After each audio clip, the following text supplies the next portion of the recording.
आपको चारों ओरों से घेरा जाता है, आपको सही दाम नहीं दिया जाता,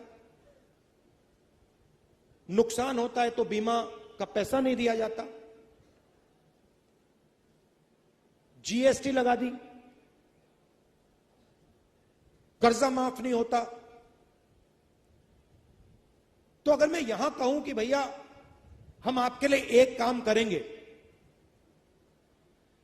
और आपकी समस्या हल हो जाएगी, वो गलत होगा। अगर आपको चारों ओर से घेरा जा रहा है तो दवाई भी चारों ओर से लगानी पड़ेगी। तो दवाई क्या है? और यह भी शुरुआत है। सबसे पहले अगर हिंदुस्तान के सबसे अमीर लोगों का कर्जा माफ हो सकता है, पैसा आपका है, जितनी जीएसटी आप देते हो उतनी जीएसटी अदानी देते हैं। आपने ये शर्ट खरीदी, 1000 रुपए के लिए आपने खरीदी, 18% आप दोगे, वही अदानी देगा। उसने 1000 रुपए की शर्ट खरीदी, उतनी ही जीएसटी देगा। हिंदुस्तान की सरकार का पैसा कहां से आता है? जीएसटी से आता है। सबसे ज्यादा कौन देता है? किसान देता है, मजदूर देता है, छोटा दुकानदार देता है, बेरोजगार युवा देता है। तो अगर 16 लाख करोड़ रुपए उनका कर्जा माफ हो सकता है तो आपका भी कर्जा माफ होगा।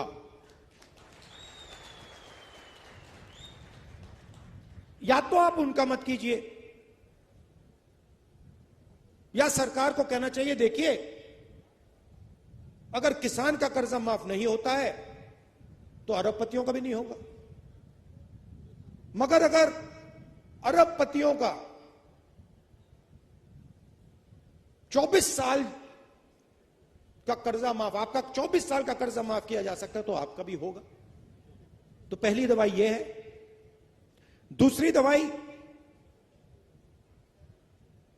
जो यहां आप जानते हो, किसान को सही दाम नहीं मिलता, किसी भी स्टेट में नहीं मिलता।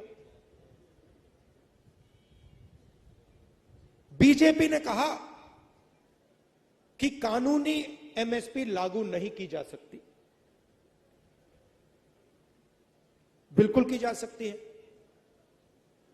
हमने अपने मैनिफेस्टो में साफ लिख दिया है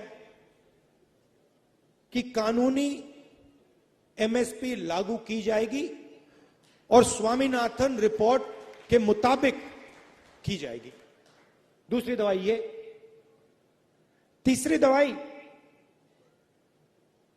फसल बीमा योजना जो बनाया है उससे आपको नुकसान होता है।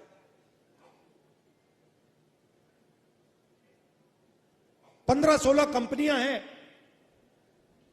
उनको सरकार बीमा योजना का पैसा देती है। आप लिस्ट चाहते हो, मैं आपको लिस्ट दे दूंगा। आपका नुकसान होता है, आंधी आती है, तूफान आता है, बारिश आती है, पानी गिरता है, नुकसान होता है। आपको कहते हैं भैया आपको कॉम्पेंसेशन नहीं मिलेगी, वो आपको मुआवजा नहीं देंगे।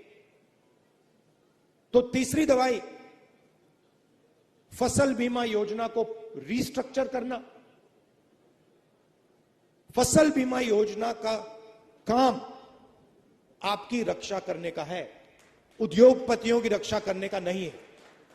तो तीसरी दवाई ये। चौथी दवाई, जैसे ही आपको प्याज बेचने का समय आता है एकदम एक्सपोर्ट इंपोर्ट पॉलिसी को बदल दिया जाता है। एक्सपोर्ट इंपोर्ट पॉलिसी की ट्यूनिंग आपको मारने के लिए की जाती है। तो अगर हमारी सरकार आएगी, एक्सपोर्ट इंपोर्ट पॉलिसी से आपकी रक्षा होगी, आपकी प्राइस की रक्षा होगी, आपको आपका जो दाम है एक्सपोर्ट इंपोर्ट पॉलिसी उसकी रक्षा करेगी।